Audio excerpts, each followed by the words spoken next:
Hello students, कैसे हैं आप सब। आशा है सभी खुश एवं स्वस्थ होंगे। आज हम कक्षा 12वीं की हिंदी की पाठ्य पुस्तक वितान भाग 2 में से पाठ 1 सिल्वर वेडिंग पढ़ेंगे। सिल्वर वेडिंग के लेखक है मनोहर श्याम जोशी। तो आइए अब हम पढ़ते हैं सिल्वर वेडिंग। जब सेक्शन ऑफिसर वाईडी यशोधर पंत ने आखिरी फाइल का लाल फीता बांधकर निगाह मेज से उठाई, तब दफ्तर की पुरानी दीवार घड़ी 5:25 बजा रही थी। उनकी अपनी कलाई घड़ी में 5:30 बज रहे थे। पंत जी अपनी घड़ी रोजाना सुबह शाम रेडियो समाचारों से मिलाते हैं, इसलिए उन्होंने दफ्तर की घड़ी को ही सुस्त ठहराया। फाइल आउट ट्रे में डालकर उन्होंने एक निगाह अपने माथतों पर डाली, जो उनके ही कारण 5 बजे के बाद भी दफ्तर में बैठने को मजबूर होते हैं। चलते चलते जूनियरों से कोई मनोरंजक बात कर दिन भर के शुष्क व्यवहार का निराकरण कर जाने की कृष्णानंद यानी किशनदा पांडे से मिली हुई परंपरा का पालन करते उन्होंने कहा, आप लोगों की देखा देखी सेक्शन की घड़ी भी सुस्त हो गई है। तो यहाँ बात हो रही है यशोधर पंत जी की, जो एक ईमानदार और कर्तव्यनिष्ठ व्यक्ति है, जो एक अपनी घड़ी को हमेशा रेडियो से मिलाकर रखते हैं। उनकी घड़ी है वो बिल्कुल जो सही टाइम है वो बताती है। उनकी वजह से उनके दफ्तर के जो उनके नीचे काम करने वाले जितने भी कर्मचारी हैं, उनको भी 5 बजे के बाद दफ्तर में बैठना होता है, क्योंकि सरकारी दफ्तर 5 बजे बंद हो जाता है। लेकिन जब तक उनका ऑफिसर यानी कि यशोधर पंत जी वहाँ से नहीं जाते हैं, तब तक उनके जो कर्मचारी हैं उनको भी वहाँ बैठना पड़ता है। यशोधर पंत जी अपने किशनदा से बहुत प्रभावित रहे हैं। उन्हीं की तरह वो भी जाते जाते अपने जो अधीनस्थ जो कर्मचारी हैं उनके साथ थोड़ा मजाक कर लेते हैं, जिससे कि सारे दिन का जो वातावरण है वो थोड़ा हल्का हो जाता है। सीधे असिस्टेंट ग्रेड में आए एक छोकरे चड्ढा ने, जिसकी चौड़ी मोहरी वाली पतलून और ऊंची एड़ी वाले जूते पंत जी को समहाउ इम्प्रॉपर मालूम होते हैं, थोड़ी बदतमीजी सी की। एज यूजुअल बोला, बड़े बाऊ आपकी अपनी चूनेदानी का क्या हाल है, वक्त सही देती है। अब ये जो एक नया लड़का है चड्डा, उसे ये चीज़ पंत जी का ये मजाक थोड़ा अच्छा नहीं लगता। वो उनकी घड़ी के लिए चूनेदानी का शब्द का प्रयोग करते हैं, कहते हैं कि आपकी जो चूनेदानी है क्या वो सही वक्त बताती है। उसका जो पहनावा है वो पंत साहब को अच्छा नहीं लगता, वो उसे समहाउ इम्प्रॉपर मालूम होता है। पंत जी ने चड्ढा की दृष्टता को अनदेखा किया और कहा, मिनट टू मिनट करेक्ट चलती है। चड्ढा ने कुछ और दृष्ट होकर पंत जी की कलाई थाम ली। इस तरह की दृष्टता का प्रकट विरोध करना यशोधर बाबू ने छोड़ दिया है। मन ही मन वह उस जमाने की याद जरूर करते जब दफ्तर में वह किशनदा को भाई नहीं साहब कहते और समझते थे। घड़ी की ओर देखकर वह बोला, बाबा आदम के ज़माने की है बड़े बाबू यह तो, अब तो डिजिटल ले लो, एक जापानी सस्ती मिल जाती है। यह घड़ी मुझे शादी में मिली थी, हम पुरानी चाल के, हमारी घड़ी पुरानी चाल की। अरे वही बहुत है कि अब तक राइट टाइम चल रही है, क्यों कैसी रही। इस तरह का नहले पर दहला जवाब देते हुए एक हाथ आगे बढ़ा देने की परंपरा थी। रेमजे स्कूल अल्मोड़ा में, जहाँ से कभी यशोधर बाबू ने मैट्रिक की परीक्षा पास की थी, इस तरह के आगे बढ़े हुए हाथ पर सुनने वाला बतौर दाद अपना हाथ मारा करता था और वक्ता श्रोता दोनों ठठा कर हाथ मिलाया करते थे। ऐसी ही परंपरा किशनदा के क्वार्टर में भी थी, जहां रोजी रोटी की तलाश में आए यशोधर पंत नामक एक मैट्रिक पास बालक को शरण मिली थी। कभी किशनदा कुंवारे थे और पहाड़ से आए हुए कितने ही लड़के ठीक ठिकाना होने से पहले उनके यहाँ रह जाते थे। मैस जैसी थी, मिलकर लाओ पकाओ खाओ। यशोधर बाबू जिस समय दिल्ली आए थे, उनकी उम्र सरकारी नौकरी के लिए कम थी। कोशिश करने पर भी बॉय सर्विस में वह नहीं लगाए जा सके। तब किशनदा ने उन्हें मैस का रसोइया बनाकर रख लिया। यही नहीं, उन्होंने यशोधर को 50 रुपये उधार भी दिए कि वह अपने लिए कपड़े बनवा सके और गांव पैसा भेज सके। बाद में इन्हीं किशनदा ने अपने ही नीचे नौकरी दिलवाई और दफ्तरी जीवन में मार्गदर्शन किया। तो अब यहाँ पर जो यशोधर बाबू है वो अपनी पुरानी बातों को याद करते हैं कि किस तरह से जब वो मैट्रिक पास करके यहाँ पर आए थे, तो सबसे पहले उन्हें यहाँ किशनदा के यहाँ उन्हें ठिकाना मिला था। उनकी उम्र सरकारी नौकरी के लिए कम होने की वजह से किशनदा ने उन्हें मेस में रसोईया रखवा दिया था और उन्हें कुछ पैसे भी उधार दिए थे जिससे वो अपने कपड़े बना सके। और बाद में धीरे धीरे जब उनकी सरकारी नौकरी की उम्र हुई तो उन्होंने अपने ही नीचे उन्हें एक सरकारी नौकरी भी दिलवा दी और किस तरह से काम करना इसका मार्गदर्शन भी वो उन्हें करते रहे। चड्ढा ने जोर से कहा, बड़े बाबू आप किन ख्यालों में खो गए? मेनन पूछ रहा है कि आपकी शादी हुई कब थी?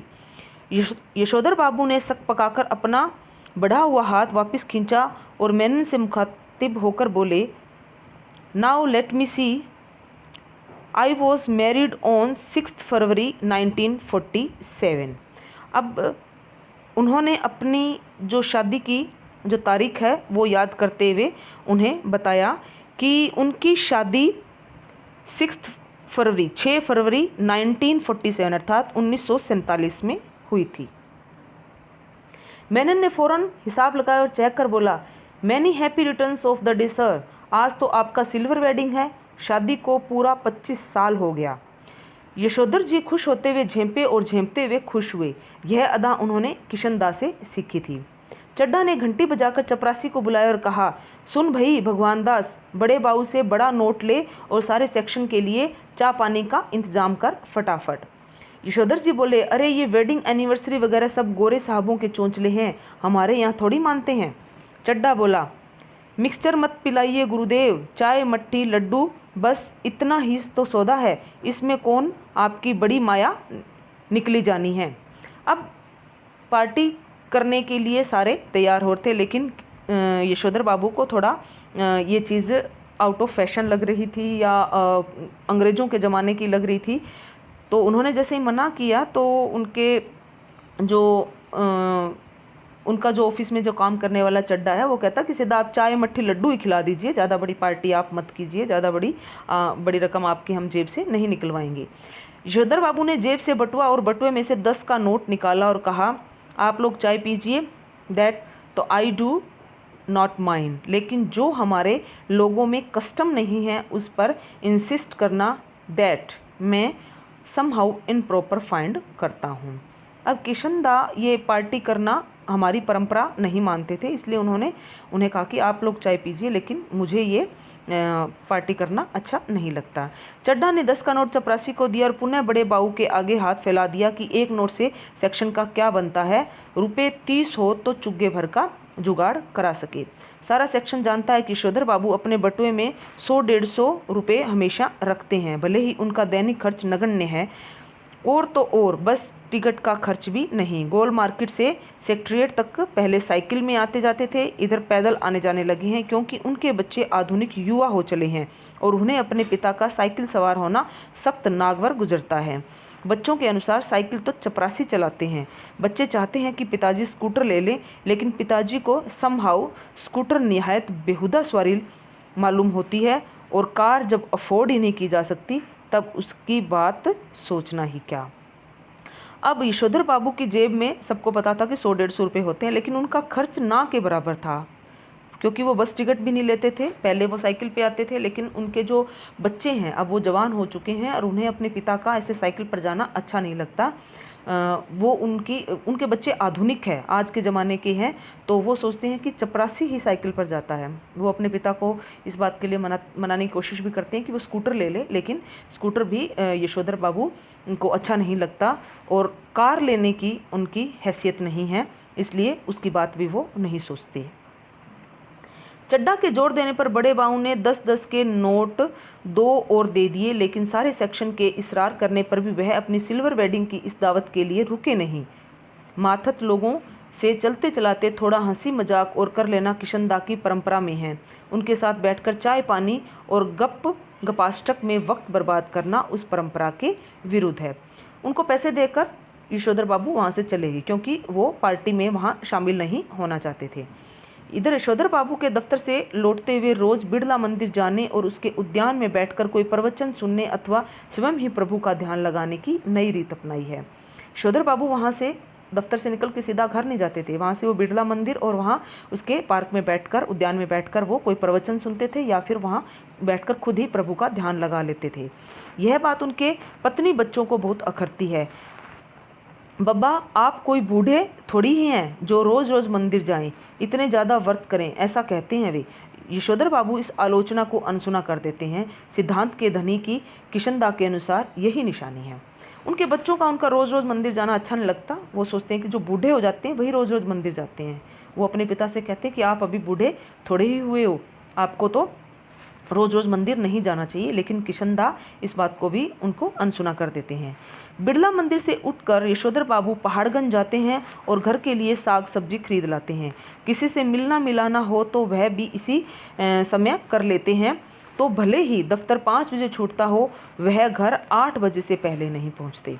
आज बिरला मंदिर जाते हुए यशोधर बाबू की निगाह उस अहाते पर पड़ी जिसमें कभी किशनदा का 3 बेडरूम वाला क्वार्टर हुआ करता था और जिस पर इन दिनों एक 6 मंजिला इमारत बनाई जा रही है। इधर से गुजरते हुए कभी भी DIZ एरिया की बदलती शक्ल देखकर यशोधर बाबू को बुरा सा लगता है। ये लोग सारा गोल मार्केट क्षेत्र तोड़कर यहाँ एक मंजिला क्वार्टरों की जगह ऊंची इमारतें बना रहे हैं। यशोधर बाबू को पता नहीं कि ये लोग ठीक कर रहे हैं कि गलत कर रहे हैं। उन्हें यह जरूर पता है कि उनकी यादों के गोल मार्केट के ढहाए जाने का गम मनाने के लिए उनका इस क्षेत्र में डटे रहना निहायत जरूरी है। उन्हें एंड्रयूजगंज, लक्ष्मीबाई नगर, पंडारा रोड आदि नई बस्तियों में पद की गरिमा के अनुरूप D2 टाइप क्वार्टर मिलने की अच्छी खबर कई बार आई है, मगर हर बार उन्होंने गोल मार्केट छोड़ने से इनकार कर दिया। जब उनका क्वार्टर टूटने का नंबर आया तब भी उन्होंने इसी क्षेत्र की इन बस्तियों में बचे हुए क्वार्टरों में से एक अपने नाम अलाट करा लिया। पत्नी के यह पूछने पर कि जब यह भी टूट जाएगा तब क्या करोगे, उन्होंने कहा तब की तब देखी जाएगी, कहा और उसी तरह मुस्कुराए जिस तरह किशनदा यही फिक्रा कहकर मुस्कुराया करते थे। अब यशोधर बाबू बिरला मंदिर जाते हुए जो रास्ते में एक अहाता जो आता है उसको देखने जाते हैं, क्योंकि वहाँ पर कभी किशनदा रहते थे जहाँ उनका 3 बेडरूम वाला क्वार्टर हुआ करता था। वो अब टूट चुका है, वहाँ पर कोई बड़ी बिल्डिंग बन रही है। उस एरिया से, उस क्षेत्र से किशनदा को, यशोधर बाबू को बहुत प्रेम है, क्योंकि यहाँ पर उनकी किशनदा के साथ की यादें हैं। उनकी जो पद की जो गरिमा है उसके अनुसार उन्हें अच्छी जगह पर अच्छा क्वार्टर मिल सकता है, लेकिन वो उस जगह को छोड़ने के लिए तैयार ही नहीं थे। वो जब उनका जिस क्वार्टर में वो रह रहे थे वो क्वार्टर टूटने की बारी आई तो उसके पास ही उन्होंने एक पुराना क्वार्टर ले लिया था। वो उस एरिया को छोड़कर नहीं जाना चाहते थे। जब उनकी पत्नी ने पूछा कि जब ये क्वार्टर टूट जाएगा तब कहाँ जाओगे, तब वो किशनदा की तरह ही एक बात बोलते थे कि जब ये होगा तब देखा जाएगा, क्योंकि किशनदा भी ऐसे ही बोलकर मुस्कुरा देते थे। उन्हीं से यशोधर बाबू ने ये सीखा था कि जब होगा तब देखा जाएगा। सच तो यह है कि पिछले कई वर्षों से यशोधर बाबू का अपनी पत्नी और बच्चों से हर छोटी बड़ी बात से मतभेद होने लगा है और इसी वजह से वह घर जल्दी लौटना पसंद नहीं करते। जब तक बच्चे छोटे थे तब तक वह उनकी पढ़ाई लिखाई में मदद कर सकते थे। अब बड़ा लड़का एक प्रमुख विज्ञापन संस्था में नौकरी पा गया है। यद्यपि समहाउ यशोधर बाबू को अपने साधारण पुत्र को असाधारण वेतन देने वाली यह नौकरी को समझ में आती नहीं है। यशोधर बाबू के बच्चे अब बड़े हो गए हैं। अब उनकी पत्नी और उन बच्चों के साथ उनके जो विचार है वो मेल नहीं खाते हैं, इसलिए वो घर जल्दी नहीं जाना चाहते। उनका बेटा किसी प्राइवेट कंपनी में, जो विज्ञापन कंपनी, उसमें बहुत अच्छी तनख्वाह पे नौकरी लगा हुआ है। ये चीज़ भी उन्हें कुछ समझ में नहीं आती कि उनका बेटा साधारण सा ही है, उसको इतनी असाधारण तनख्वाह वाली नौकरी कैसे मिल गई। वह कहते हैं कि 1,500 रुपया तो हमें अब रिटायरमेंट के पास पहुंचकर मिला है। शुरू में ही 1,500 रुपया देने वाली इस नौकरी में जरूर कुछ पेंच होगा।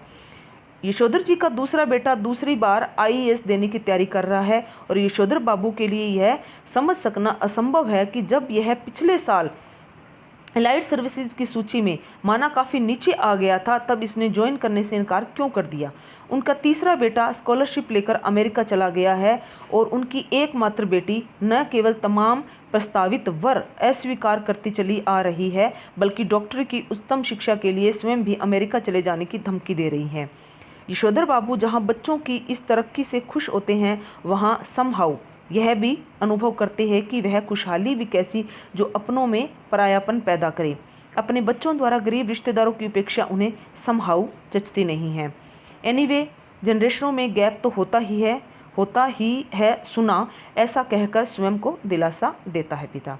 अब यहाँ पर यशोधर बाबू के बच्चों के बारे में बताया गया है कि उनके 3 बेटे, 1 बेटी है। सबसे बड़ा बेटा वो विज्ञापन कंपनी में काम करता है, दूसरे नंबर का बेटा है वो IAS की तैयारी कर रहा है, और तीसरे नंबर का बेटा है वो अमेरिका अपनी स्कॉलरशिप लेकर अमेरिका चला गया है। उनकी बेटी है वो शादी के लायक है, लेकिन वो जो भी रिश्ता आता है उसको अस्वीकार कर देती है और अमेरिका जाने की बार बार वो भी धमकी देती है। यशोधर बाबू अपने बच्चों की इस तरक्की से खुश भी होते हैं, लेकिन बच्चे इतना पढ़ने लिखने के बाद, ज़्यादा आधुनिक होने के बाद अपने जो गरीब रिश्तेदार हैं उनको नापसंद करते हैं। ये बात यशोधर बाबू को अच्छी नहीं लगती। यद्यपि यशोधर बाबू की पत्नी अपने मूल संस्कारों से किसी भी तरह आधुनिक नहीं है, तथापि बच्चों की तरफदारी करने की मातृसुलभ मजबूरी ने उन्हें भी मॉड बना दिया है। कुछ यह भी है कि जिस समय उनकी शादी हुई थी, यशोधर बाबू के साथ गांव से आए ताऊजी और उनके 2 विवाहित बेटे भी रहा करते थे। इस संयुक्त परिवार में पीछे ही पीछे बहुओं में गजब के तनाव थे, लेकिन ताऊजी के डर से कोई कुछ कह नहीं पाता था। यशोधर बाबू की पत्नी को शिकायत है कि संयुक्त परिवार वाले उस दौर में पति ने हमारा पक्ष कभी नहीं लिया, बस जिठानियों की चलने दी। उनका यह भी कहना है कि मुझे आचार व्यवहार के ऐसे बंधनों में रखा गया मानो मैं जवान औरत नहीं बुढ़िया थी। अब यशोधर बाबू की पत्नी है वो अपने पुराने संस्कारों को तो मानती है, लेकिन वो पुरानी बातों को भी याद करती है कि किस तरह से जब संयुक्त परिवार था तो यशोधर बाबू उसका साथ नहीं देते थे। उसे इस तरह से रखा जाता जैसे वो कि एक जवान औरत ना होकर वो बुढ़िया हो। वहाँ पर जेठानियों की ही ज़्यादा चलती थी। जितने भी नियम इनकी बुढ़िया ताई के लिए थे वे सब मुझ पर भी लागू करवाए, ऐसी कहती है घरवाली बच्चों से। बच्चे उससे सहानुभूति व्यक्त करते हैं, फिर भी यशोधर जी से उन्मुख होकर कहती है, तुम्हारी ये बाबा आदम के ज़माने की बातें मेरे बच्चे नहीं मानते तो इसमें उनका कोई कसूर नहीं। मैं भी इन बातों को उसी हद तक मानूंगी जिस हद तक सुविधा हो।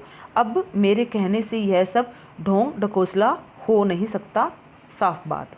अब पत्नी ने भी अपने बच्चों का पक्ष लेना शुरू कर दिया था। वो कहते थे कि आपके ये बाबा आदम के ज़माने बच्चे नहीं मानेंगे। मैंने मान ली, लेकिन बच्चे अब नहीं मानेंगे। अब बच्चों को इस बात के लिए हम उन पर दबाव भी नहीं डाल सकते, इसलिए आप अपना ये ढोंग ढकोसला है वो बंद कर दीजिए। ये बच्चे इस चीज़ को नहीं मानेंगे क्योंकि ये आधुनिक बच्चे हैं। धर्म कर्म कुल परंपरा सबको ढोंग ढकोसला कहकर घर वाली आधुनिकाओं का सा आचरण करती है, तो यशोधर बाबू शानियाल बुढ़िया चटाई का लहंगा या बुढ़ी मुँह मुहासे लोग करे तमाशे कहकर उसके विद्रोह को मजाक में उड़ा देना चाहते हैं, अनदेखा कर देना चाहते हैं, लेकिन यह स्वीकार करने को बाध्य भी हो जाते हैं कि तमाशा स्वयं उनका बन रहा है। अब उनकी पत्नी जब अपने आप को आधुनिक या मॉडर्न दिखाने की जब कोशिश करती है तो वो उसे शानियाल बुढ़िया या चटाई का लहंगा या बूढ़ी मुँह मुहासे लोग करे तमाशे ऐसी बातें कहकर उस माहौल को थोड़ा हल्का करना चाहते हैं, लेकिन उन्हें भी इस बात का मन ही मन इस बात का पता है कि तमाशा तो खुद उनका ही बन रहा है। अर्थात उनकी पत्नी है वो तो बच्चों के साथ अपने आप को अपना सामंजस्य स्थापित कर रही है, लेकिन यशोधर बाबू उन चीज़ों को अपने जीवन में अपनाने में असमर्थ है। जिस जगह किशनदा का क्वार्टर था उसके सामने खड़े होकर एक गहरा निश्वास छोड़ते हुए यशोधर बाबू ने अपने से पूछा कि क्या यह बेटर नहीं रहता कि किशनदा की तरह घर गृहस्थी का बवाल ही न पाला होता और लाइफ कम्युनिटी के लिए डेडिकेट कर दी होती। अब किशनदा के क्वार्टर के सामने खड़े खड़े वो सोच रहे हैं कि वो शादी ना करते तो ठीक था और अपनी सोसाइटी के लिए, अपने समाज के लिए ही अपना जीवन न्यौछावर कर देते तो ठीक था। फिर उनका ध्यान इस ओर गया कि बाल जती किशनदा का बुढ़ापा सुखी नहीं रहा। उसके तमाम साथियों ने हौज खास, ग्रीन पार्क, कैलाश कहीं ना कहीं ज़मीन ली, मकान बनवाया, लेकिन उसने कभी इस ओर ध्यान ही नहीं दिया। रिटायर होने के 6 महीने बाद जब उसे क्वार्टर खाली करना पड़ा तब हद हो गई। उसके द्वारा उपकृत इतने सारे लोगों में से एक ने भी उसे यहाँ पर रखने की पेशकश नहीं की। स्वयं यशोधर बाबू उसके सामने ऐसा कोई प्रस्ताव नहीं रख पाए, क्योंकि उस समय तक उनकी शादी हो चुकी थी और उनके 2 कमरों के क्वार्टर में 3 परिवार रहा करते थे।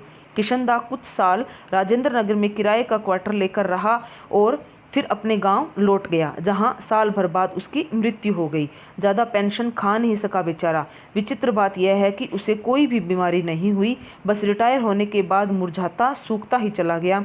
जब उसके एक बिरादर से मृत्यु का कारण पूछा तब उसने यशोधर बाबू को यही जवाब दिया, जो हुआ होगा, यानी पता नहीं क्या हुआ। पहले तो यशोधर बाबू सोचते हैं कि वो शादी ना करते तो ठीक था, लेकिन फिर उन्हें किशनदा की याद आती है कि किस तरह से किशनदा ज़िंदगी भर कुंवारे रहे तो उनका जो बुढ़ापा है वो सुखी नहीं रहा, क्योंकि उनका कोई परिवार तो था नहीं। इसलिए उन्होंने अपनी ज़िंदगी में कोई प्रॉपर्टी भी नहीं बनाई थी, कहीं कोई मकान नहीं लिया था। रिटायर होने के 6 महीने बाद जब उनको सरकारी क्वार्टर खाली करना पड़ा तो उन्हें किसी ने भी शरण नहीं दी। जितने लोगों को किशनदा ने शरण दी थी उनमें से किसी ने भी आगे बढ़कर उन्हें अपने पास नहीं रखा। हालांकि यशोधर बाबू अपने पास उन्हें रखना चाहते थे, लेकिन उनका जो 2 कमरों का मकान था उसमें 3 परिवार पहले से ही रहते थे, इसलिए वो भी अपने पास उन्हें नहीं रख पाए थे। इसलिए किशनदा अपने गांव चले गए थे और 1 साल बाद ही उनकी मृत्यु हो गई। उनके किसी रिश्तेदार ने जब किशनदा की मृत्यु के बारे में यशोधर बाबू को बताया, तब उन्होंने पूछा कि उनकी मृत्यु किस कारण से हुई, क्योंकि वो बीमार तो थे नहीं। तब उनके रिश्तेदार ने कहा कि कुछ हुआ होगा, पता नहीं। उनके कहने का अर्थ था कि उनको क्या हुआ है, किस कारण से वो मरे हैं, किसी को कुछ नहीं पता। इसलिए उनका बुढ़ापा जो है वो सुखी नहीं रहा था। जिन लोगों के बाल बच्चे नहीं होते, घर परिवार नहीं होता, उनकी रिटायर होने के बाद जो हुआ होगा से भी मौत हो जाती है। यह जानते हैं यशोधर जी। बच्चों का होना भी जरूरी है। यह सही है कि यशोधर जी के बच्चे मनमानी कर रहे हैं और ऐसा संकेत दे रहे हैं कि उनके कारण यशोधर जी को बुढ़ापे में कोई विशेष सुख प्राप्त नहीं होगा। लेकिन यशोधर जी अपने मर्यादा पुरुष किशनदा से सुनी हुई यह बात नहीं भूले हैं कि गधा पचीसी में कोई क्या करता है, इसकी चिंता नहीं करनी चाहिए, क्योंकि बाद में हर आदमी समझदार हो जाता है। यद्यपि युवा यशोधर को विश्वास नहीं होता, तथापि किशनदा बताते हैं कि किस तरह मैंने जवानी में 50 किस्म की खुराफात की है। ककड़ी चुराना, गर्दन मोड़ के मुर्गी मार देना, पीछे की खिड़की से कूदकर सेकंड शो सिनेमा देख आना, कौन कर्म ऐसा है जो तुम्हारे इस किशनदा ने नहीं कर रखा है। अब यशोधर बाबू किशनदा की बातों को याद करते हैं कि किस तरह से वो अपने बचपन में शरारतें करते थे। उन बातों पर यशोधर बाबू को यकीन नहीं होता, लेकिन किशनदा बताते हैं कि कोई ऐसी शरारत नहीं थी जो उन्होंने नहीं की थी। जिम्मेदारी सर पर पड़ेगी तब सब अपने ही आप ठीक हो जाएंगे। यह भी किशनदा से विरासत में मिला हुआ एक फिक्रा है जिसे यशोधर बाबू अक्सर अपने बच्चों के प्रसंग में दोहराते हैं। उन्हें कभी कभी लगता है कि अगर मेरे पिता तब नहीं गुजर गए होते जब मैं मैट्रिक में था, तो शायद मैं भी गधा पचीसी के लंबे दौर से गुजरता। जिम्मेदारी सर पर जल्दी पड़ गई तो जल्दी ही जिम्मेदार आदमी बन गया। जब तक बाप है तब तक मौज कर लो। यह बात यशोधर जी कभी कभी तंजिया कहते हैं, लेकिन कहते हुए उनके चेहरे पर जो मुस्कान खेल जाती है वह बच्चों पर यह प्रकट करती है कि बाप तो उनका सनात होना, गैर जिम्मेदार होना कुल मिलाकर अच्छा लगता है। अब किशनदा कहते थे कि जिन बच्चों के ऊपर माँ बाप का साया होता है वो माँ बाप के साये के रहते बेफिक्र होते हैं। लेकिन यशोधर बाबू जब मैट्रिक में ही थे तब उनके पिता की मृत्यु हो जाती है, तो उनके ऊपर जल्दी जिम्मेवारी आ गई थी। तो जो यशोधर बाबू सोचते हैं कि उनके बच्चे भी जब उनके ऊपर जिम्मेवारी आएगी तो वो भी समझदार हो जाएंगे। यशोधर बाबू कभी कभी मन ही मन स्वीकार करते हैं कि दुनियादारी में बीवी बच्चे उनके अधिक सुलझे हुए हो सकते हैं, लेकिन 2 के 4 करने वाले दुनिया ही उन्हें कहाँ मंजूर है जो उनकी रीत मंजूर करे। दुनियादारी के हिसाब से बच्चों का यह कहना सही हो सकता है कि बच्चे ने DDA फ्लैट के लिए पैसा न भर के भयंकर बब्बा ने DDA फ्लैट के लिए पैसा न भर के भयंकर भूल की है। किंतु समहाउ यशोधर बाबू को किशनदा की यह उक्ति अब भी जंचती है। मूर्ख लोग मकान बनाते हैं, सियाने उनमें रहते हैं। जब तक सरकारी नौकरी तब तक सरकारी क्वार्टर, रिटायर होने पर गांव का पुश्तैनी घर, बस। अब यशोधर बाबू अपने बच्चों की इस बात को सही नहीं मानते। उनके बच्चों का कहना है कि DDA फ्लैट के लिए उन्हें पिताजी को पैसे भर देने चाहिए थे ताकि उन्हें बाद में फ्लैट मिल जाता। लेकिन यशोधर बाबू सोचते हैं कि किशनदा एक बात कहते थे कि जो मूर्ख लोग होते हैं ना वो मकान बनाते हैं, क्योंकि मूर्ख लोग मकान बनाते हैं, शाने लोग उनके अंदर रहते हैं। जब तक सरकारी नौकरी है तब तक सरकारी क्वार्टर मिलेगा ही। जब आप सरकारी नौकरी से रिटायर हो जाओगे तब आप गांव का जो पुश्तैनी मकान है वहाँ पर जाकर आराम से रहो। तो शहर में मकान बनाने की, इतना पैसा लगाने की ज़रूरत ही क्या है। गांव का पुश्तैनी घर टूट फूट चुका है और उस पर इतने लोगों का हक है कि वहां जाकर बसना, मरम्मत की जिम्मेदारी ओढ़ना और बेकार के झगड़े मोल लेना होगा। इस बात को यशोधर जी अच्छी तरह समझते हैं। बच्चे बहस में जब यह तर्क दोहराते हैं तब उनसे कोई जवाब देते नहीं बनता। उन्होंने हमेशा यही कल्पना की थी कि आज भी करते हैं कि उनका कोई लड़का रिटायर होने से पहले सरकारी नौकरी में आ जाएगा और क्वार्टर उनके परिवार के पास ही बना रहेगा। अब भी पत्नी द्वारा भविष्य का प्रश्न उठाए जाने पर यशोधर बाबू इस संभावना को रेखांकित कर देते हैं। जब पत्नी कहती है अगर ऐसा नहीं हुआ तो आदमी को तो हर तरह से सोचना चाहिए, तब यशोधर बाबू टिप्पणी करते हैं कि सब तरह से सोचने वाली हमारी बिरादरी में नहीं होती हैं, उसमें तो एक ही तरह से सोचने वाले होते हैं, कहते हैं और कहकर लगभग नकली सी हंसी हंसते हैं।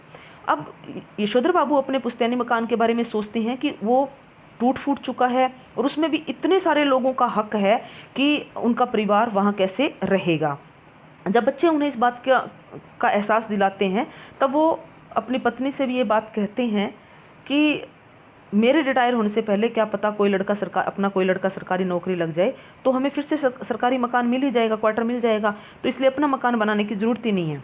लेकिन उनकी पत्नी कहती है कि यदि ऐसा नहीं हुआ तो हमें ये बात भी सोचकर चलनी चाहिए, आदमी को जीवन के दोनों पक्ष देखकर चलने चाहिए। लेकिन उस समय यशोधर बाबू है वो उस बात पर एक नकली सी हंसी हंसकर उस बात को वहीं ख़त्म कर देते हैं। जितना ही इस लोक की ज़िंदगी यशोधर बाबू को यह नकली हंसी हंसने के लिए बाध्य कर रही है, उतना ही वह परलोक के बारे में उत्साही होने का यत्न कर रहे हैं। तो उन्होंने बिड़ला मंदिर की ओर तेज कदम बढ़ाए, लक्ष्मी नारायण के आगे हाथ जोड़े, असीक का फूल चुटिया में खोसा और पीछे से उस प्रांगण में जहाँ पहुँचे जहाँ एक महात्मा जी गीता पर प्रवचन कर रही थी। ये बातें सोचते सोचते वो जब बिड़ला मंदिर पहुँच गए तो उन्होंने अपने तेज़ तेज़ कदम बढ़ाकर लक्ष्मी नारायण जी के दर्शन किए और असीक का फूल होता है जो भगवान के चरणों में चढ़ाया हुआ फूल होता है, तो उस आशीर्वाद का फूल मानते हैं उसको। तो जब वो फूल वहाँ से मंदिर से प्राप्त होता है तो लोग उसे अपने कान के ऊपर अपनी या फिर अपनी चोटी में उसे आशीर्वाद रूप में लगा लेते हैं। तो यशोधर बाबू ने ऐसा ही किया और मंदिर के पीछे जो एक प्रांगण है उसमें पहुंच गए जहां पर एक महात्मा जी प्रवचन कर रहे थे। अफसोस आज प्रवचन सुनने में यशोधर जी का मन खास लगा नहीं। सच तो यह है कि वह भीतर से बहुत ज़्यादा धार्मिक अथवा कर्मकांडी है नहीं। हाँ, इस संबंध में अपने मर्यादा पुरुष किशनदा द्वारा स्थापित मानक हमेशा उनके सामने रहे हैं। जैसे जैसे उम्र ढल रही है वैसे वैसे वह भी किशनदा की तरह रोज़ मंदिर जाने, संध्या पूजा करने और गीता प्रेस गोरखपुर की किताब पढ़ने का यत्न करने लगे हैं। अगर कभी उनका मन शिकायत करता है कि इन सब में लग नहीं पा रहा हूँ तब उससे कहते कि भाई लगना चाहिए, अब तो माया मोह के साथ साथ भगवत भजन को भी कुछ स्थान देना होगा कि नहीं।